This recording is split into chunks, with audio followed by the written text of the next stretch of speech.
finding what works, you know, because there is a real interest in getting people like us to come in and teach kids, you know, how do you sort of institutionalize this thing?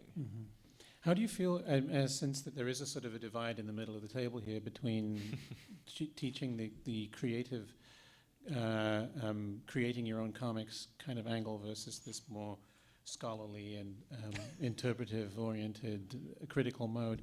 How does this make people like you guys feel? How do Ryan and Lisa feel about the fact that there are people who, I mean, you know, I can actually draw a little bit, but, you know, people who can't draw teaching comics, that kind of thing. How do you feel about that?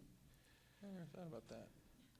Do you is the question like, do we take issue with it? Yeah, I mean, does some can we have a fight? Is there a fight here? Well, I mean, honestly, like, I don't know. Some people, well, I think one of the big lessons that I think I touched on this earlier, but when I am teaching comics to students, like how to make them, that I do stress that it's not all about technical skill, which is I mean, that can get tricky because you don't want comics to be sloppy, but it, you know, it really is about like how you use the language and tell the story, and there are a lot of ways to do that with a lot of different styles of drawing, and so I like to see my students understand that. So I don't have an issue with with.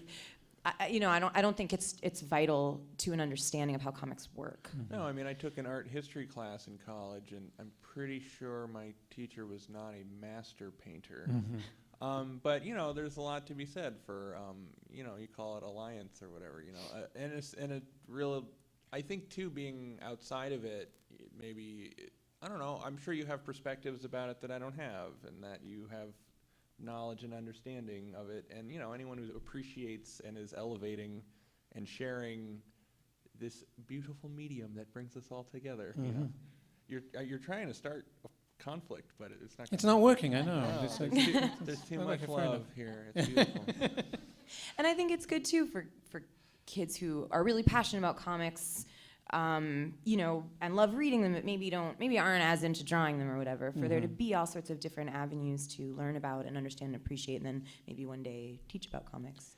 And it doesn't have to be about conflict, but one of the challenges in terms of teaching the form at all is that it's a hybrid form, that it is a visual medium and narrative, that it uses words and pictures, which means that in terms of the way we organize academic curriculums, the way that departments tend to be divided up, the way that specialisms, even in not necessarily at the university level, but in high school, the way that academic specialisms tend to fall out, it's hard to know where to put comics.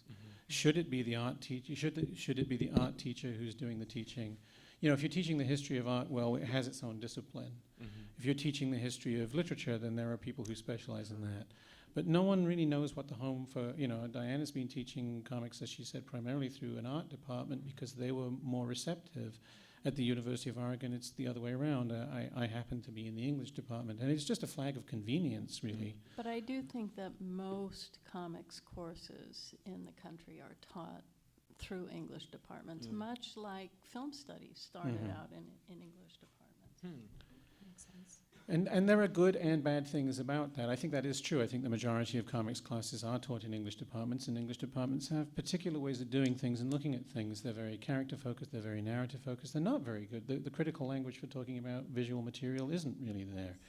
One of the things... And you know, just to feed into your fight, that has been, and I've noticed this, though it's gotten much better, but when I first started teaching and got a little more involved with the academic community, that was my beef, was that English teachers primarily were approaching the material without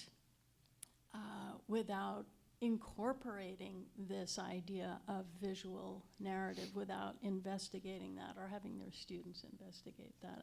And I think that is a serious sort of deficiency. If you're going to teach this stuff, this is something you must address. And it's hard. It's one of the hardest things about teaching it, because talking about words, you're using the same medium to describe the original medium, but when you're trying to talk in an interesting way about you're trying to describe something visual in verbal terms.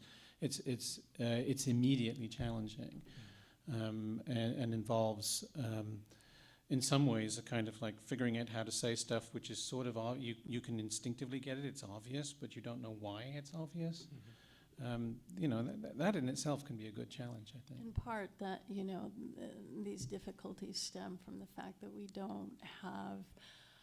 Comics does not really have an agreed upon glossary of terms, for one thing. We don't have agreed upon critical methods. Some of it's funny, there was a review of Chris Ware's last book in the London Review of Books. I'm pretty sure that's the first time that the London Review of Books have ever had a review of anything comic booky, although of course they don't call it that. In fact, the entire article I don't think the word comics appears anywhere in the entire review. And at one point, the author is trying to describe something that Ware has done, and he talks about the effect in the boxes, And I wanted to write, it's just like that Dylan McConis piece about don't call it, that's like calling the fork your food stabber. You sound like an idiot. It's called a panel. There is an established industry term, it's called a panel. That's a function of people coming from, I guess it's great that the London Review of Books decided they were going to review anybody. And I suppose if I would have picked a name, if someone had asked me guess who it was, I probably would have said Chris Ware would be one of the first people they would do.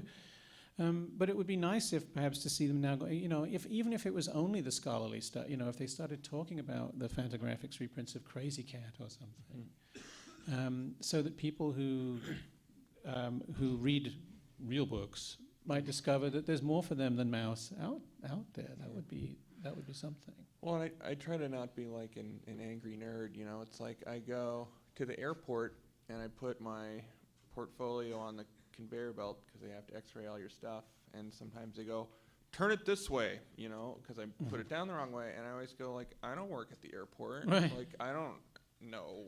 I don't deal with the conveyor belt all day. And it's like that. Like, that guy introduced Chris Ware to a whole new audience with his thing, and maybe he used some phrases wrong, and you can go, hey buddy, you're like, Yeah, but we shouldn't mock him. Like, we shouldn't make him feel embarrassed at his he's if he were here, I wouldn't mock him. But by the same token, if he's going to, he or she, whoever, if someone is going to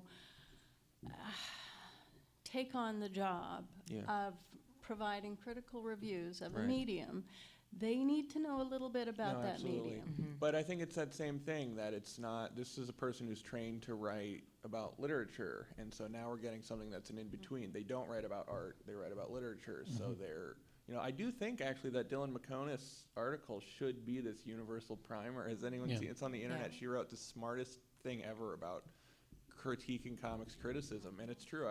It takes 5 minutes to read. That should be an industry standard. She's here too. She's got comics for sale. Speaking of people who are here, this might be a convenient moment to open up for questions from you guys. So if anybody has any for any of the panel, can you come to the mic so that? Yeah, absolutely. My question is for you as educators. How do you feel about comics being used as a political and social commentary, and whether or not that is an appropriate or positive way to introduce young people to some of these issues? When I read comics as a child, things like racism and social and political justice and ideals were really being brought to the fore with things like Watchmen and Camelot 3000 and V for Vendetta and those sorts of things. And I just wonder how you all feel about the continuation of that, and is it worthy, and where should it go from here? Well, I think, Ryan, since you've actually worked with a subversive terrorist, you should you should probably. I wouldn't address use the word terrorist. Yeah. Heavy-handed quotations. He's a very nice guy. Yeah. He's a real gem. Well, I think that it's like Arthur Miller writing The Crucible to talk about McCarthyism. I think comics are this sort of non-threatening way, and to sometimes talk about much bigger things to sort of slip that message in. Allegory is very powerful. Yeah, and I think like teaching is inherently political. There's a lot of big ideas in that book I worked on about teaching, and I think comics is a way. I think things can sink in more with comics, or you can put things under the surface a little better. So I think they're a great means, and you know, you can be heavy-handed with comics like you can with anything, but I think they're a very approachable medium.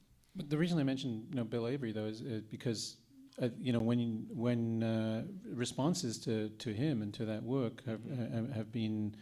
I mean, did you get that kind of pushback? There are people who regard him as, you know, a terrorist. Yeah, I mean, I think it sold us some books, yeah. and I think it maybe didn't sell us some books too. I think it got us some media attention. I think it can get really old to make a book about education and go and try to talk about education and have to talk about and have to go through that every time. History, yeah, you know. yeah.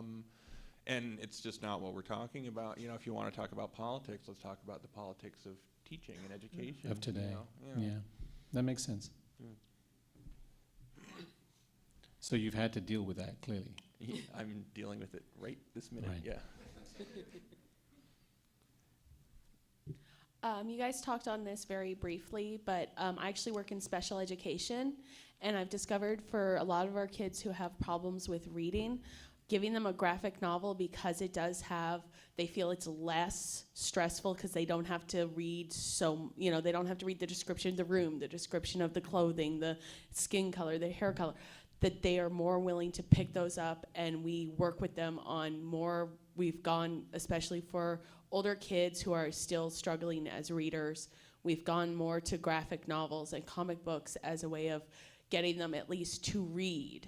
And I wanted to know you guys' thoughts on the fact that it's gone from you don't bring your comic books to class to now we actually have a whole selection of them specifically for our kids to read. I'm all about it. I think it's great. I took a group of kids to a bookstore the other day, and like immediately, because we were getting books for like a class library, and they were like, "Where are the comics?" Whether you're in a classroom for students with special needs or, or a mainstream class, I think it's very hard to argue with kids reading consistently and being excited about it. So I think there should be as much of it as possible. Yeah, and just to add a little personal anecdote to that, I grew up in Montreal, and when I was 7 years old, my parents put me kicking and screaming into French immersion, which, God bless them now for that. But at the time, I didn't understand a word of French, and every day for an hour, the nuns would make us read.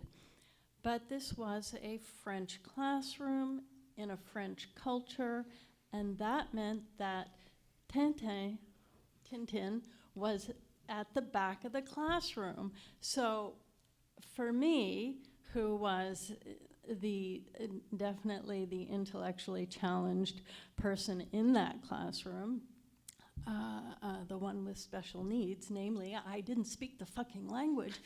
So I read the comic books for an hour, and that association of words that I could sort of form because I had learned to read in English, so words that I could kind of form coupled with the visuals was a tremendous help in learning the language. Tremendous. I think too, like I was reading some Chekhov a few years ago, and like everyone's name is like Dunglavich, Glavush, and that's hard for me because it's just a bunch of consonants all together, But and I always kept thinking, like, man, just even really minimally drawn comics of this would be so helpful. Or even like next to the name, if there was an icon of like that guy is a circle with the mustache, and then this guy is a circle with the top hat, and then you'd go, oh, okay, that's the top hat guy, rather than this name I can't read because of my cultural limitations. But things like that too, I think just icons as indicators of things to help you keep track of a lot of things is very helpful. My question is a little related to the last one, and that's that somewhere between 15 and 20% of American adults are functionally illiterate. And I wondered if you had any thoughts on using comic books to help adults learn to read, and also if you were aware of resources that would help a person figure out how to do that. I think that's a great question and one I've never considered, but now I really want to. I wish I had more resources, but I think that sounds like a great idea. I think people who defend and believe in our beautiful medium have recognized this for a long time. I'm thinking, like, if you go back to those old newsstand books, even from the 50s and 60s, you will find advertisements in the comics aimed at adults who don't read well. So there was this sense. What's changed, I think, is the stigma attached to reading the comics. So that at one time, to be a comic book reader and to be a grown-up meant that you were deficient in some way. You actually were illiterate. Yeah, that you were a slow reader. And I think now, one of the perhaps the good fringe benefits of comics, sort of no longer being such a denigrated form of pop culture is that there's less stigma attached to anybody reading them at any stage of life. And of course, anything that gets people reading is going to help. Resources, that's a really excellent question, and I'm embarrassed I can't answer it better. I think that the fact that Scholastic have picked up things like Bone would be, I would start with the same resources that are all about getting kids to read. It'd be the same resources. There's the Toon books, right? Yeah. And then also, there's a very long tradition of picture books, and like Dr. Seuss taught me how to read and things like that too. Yeah. And those are very closely related to comics. Sure. Yeah. I think Green Eggs and Ham is one of the 100 greatest books ever written. It was one of the first things that I bought for my daughter. I couldn't wait to read her Green Eggs and Ham. So yeah, all of that. But of course, there is probably a lot more stigma attached to giving that to an adult who's embarrassed about not being able to read. It's obviously aimed at kids. Now you can hand a grown-up a YA, or not even, the age of the audience is not presumed in the nature and themes of the story. It can be an all ages thing, or it can be something that is clearly aimed at an older reader. And you can give that to somebody, and they will have that marriage of word and image that will, one hopes, make it easier for them to read. I'm not sure if probably there are educators who've done research on this who can start to figure out why comics help people to read more rapidly than other forms. It's a universal language. You get on the airplane, and that little fantasy that we all have about surviving if the plane crashes has been laid out for you in comic book form, in the thing that you find in the back of the seat, because you can speak any language, but you can read that. Will Eisner has a whole period doing instruction manuals. Comics are great ways of telling people how to do certain tasks without necessarily having to use a lot of words.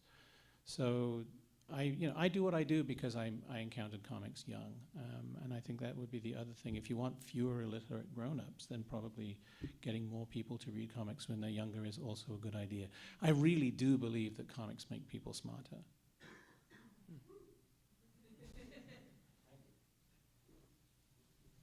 Hi. I don't know if this is some very good question, or if it is a question, but I was reading this quote in the foreword of a book before I came here, it said that novelists say in words what can't be said in words. And it just sort of struck me, and as I was sitting here, it kept coming back to me as you guys were doing your panel, and I was wondering if you could apply that quote somehow to... Could you repeat the quote for me? Novelists say in words what can't be said in words. Yeah. So, and I think it very much applies to, or at least some part of my brain thinks it applies. Anyone want to pick that one up? Well, I'll do my best to say in words. I started, a lot of my early stuff was nonfiction stuff, like comics journalism stuff, and always the initial question going in is, why is this a comic? If you're going to interview someone, why isn't this just a regular article? What can you do in this medium? And I think that's a really important sort of pressing question. Like you do a lot of autobio stuff, right, Lisa? Yeah, And yeah. so what is unique to that form that makes it not just a blog you keep or something? Yeah, I mean, I guess like just putting a narrative on it, Mhm. you know? But there's also a lot of information in the way that you represent yourself, both in this is what you Sure. look like, and also beyond that, this is how you see yourself. I think that's a really big Yeah. thing. Yeah, that's a good point. That there could be a way that if I was writing a story about myself and describing myself as a character, that I would rely on words or metaphor, but there's a lot that is said with just, I don't know, the way I make my eyebrows look and all this Well, I stuff. always say like illustration is inherently interpretive, and one thing I think that's amazing about memoir is becoming a really popular genre with comics. Like Alison Bechdel does these amazing memoirs, and she's telling her story, and that's always the case with memoir. But then, in drawing it, it's like her whole world is coming out. You know, like it's so clearly her interpretation. And then there are these moments where she'll do chapter headings and things that are these very photorealistic details of photographs and things. And these are these sort of artifacts. Or in Mouse, there's the one moment where you see an actual photograph of someone, and it just like hits you, you know? It's like, this is all real and true. But we look at a photograph and it is true, or we look at a photoreal drawing and it is true. Like if you did a photoreal memoir, you would read it and feel much differently towards it than if you did a sort of stylized line drawing memoir, because that approach you take, you're allowing for more interpretation happening. Or if you draw yourself as a dog or something, then it's more kind of open-ended, or more of an understanding that this is your way of recreating this experience. Yeah, also thinking about prose, and one of the things I really like about comics is I would like to read novels where there was a lot of description of the setting and all of the like descriptions of the setting in words that were really like sensory. And I like that in comics you can do that with images. Like I guess like Seth comes to mind, you know, where it's very stylized and maybe vaguely set in the past sometimes, and the palette he chooses, like there's all these things you can do around world building visually that sort of reflect what you read in a lot of novels, but it's different and powerful. It's just got me thinking, actually, that, I mean, it would be a really bizarre experiment to try and convert something that was, I mean, people are often adapting prose into the comic book form, but to adapt a comic book into prose, you start to see how, that's when you'd see what's different and what's missing and how weird that would be. Well, it would be too long, you know. I mean, just sort of a picture is worth 1,000 words, and that is really the power of comics. Again, is this the ability of the visuals to carry the narrative, to convey a tremendous amount of information without, you know, paragraphs and paragraphs of words. And novelists who try to do that produce very weird kinds of novels. You know, I'm thinking of Mervyn Peake, for example, as somebody who is kind of like, now I've never thought about this book before, but if you haven't read Mervyn Peake, it's kind of like a comic without the pictures, which means that you really have to like reading long descriptions of strange things. Yeah, the Gormenghast books. The first one is called Titus Groan. He's not even, he's sort of the hero, but he doesn't even get born until chapter 10 of the book, I think. You have these, the first page is a description of the cook in the castle, and there's 3 paragraphs sort of describing his whites and his belly. It's probably like, getting a script from Alan Moore is probably a bit like this. And of course, in comics, what you then have to do is, you know, famously, you know, Dave Gibbons was going through those things with a highlighter, picking out what it was he actually needed to draw, because he didn't need to know half or 3/4 of what was actually on the page. This is so. I think what this says is there's something really special about comics, which is that they're not narrative in the way that we conventionally think of narrative. Even when it's really propulsive action, Scott Buchanan said this in about Hellboy at the International Comic Arts Forum, which we had here in Portland back in May. he was talking about how you can have a really dramatic action sequence in a comic like Hellboy, but Mignola still doesn't want you to turn the page too quickly. There's a way in which, because he wants you to look. So you may be watching Hellboy, kick the ass of all the demons of hell, but there's still something about tableau and something about dwelling, even in the depiction of a very vivid action sequence, which is totally different from then when you watch the Hellboy movie, where you're just being pulled through the narrative by these amazing visuals that are changing like this. And I think that is one of the things that makes comics a beautiful medium. They're propulsive. They can drag you through a narrative very quickly, but at the same time, they're essentially about tableau. They don't move. Motion comics aren't comics. They're just cheap animations. Comics, if they move at all, they move because of an app called consciousness, which we all have. I just check, see where they got time for. I think maybe we are. The same phone. Oh, Wow. yeah. Phone buddies. Yeah. Hey. Yeah. Mine's also very similar to that phone. We'll pull it out. Maybe one last question. Yeah, is there a last question? Can you go to the mic?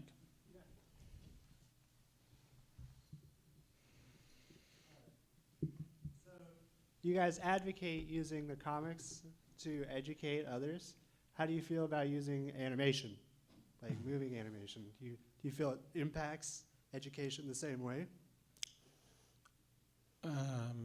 I mean, I'll use anything if I feel it will make a point. If I wouldn't, I can imagine days where if I really thought that taking my clothes off in the classroom would have a more positive than negative effect. Wait a minute. How did we get there? I'm very animated. I mean, anything that works, but I don't do a lot with animation myself.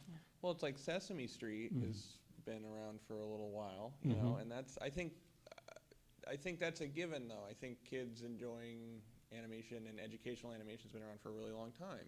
I think that's already fully incorporated for a long time now. I remember watching a lot of animation in school, or even like sex ed classes, it's because you started talking about taking your clothes I'm off. sorry. I put an idea in your head. Thinking about you taking your clothes off now. No, but yeah, I mean, and always they're related. But I think these are all just things that have an inherent appeal to learners, But I think animation won that battle a long time ago, and I think comics are sort of at the tail end of winning that battle. Yeah, and the one thing that animation does not teach is reading. And I can't speak for anyone else here, but I'm all about reading. And so for me, it doesn't have the same power, I guess. Yeah, I agree. I think there's some crossover. Like, I think that Ren and Stimpy, watching that as a kid, helped me. Like, that was one of the things that led me to comics, because it taught me about character design. But yeah, I agree with Diana that it's about the words and images for me. So that's why I teach comics and not animation. Well, like Schoolhouse Rock taught me conjunction. Yeah. Well, and again, anything. I was not exposed to a lot of animation in school, but I think that anything that most educators will say if it works, it works. Thank you, everybody, for your time and your questions today. Thank you. And thanks to all our panelists. Thank you.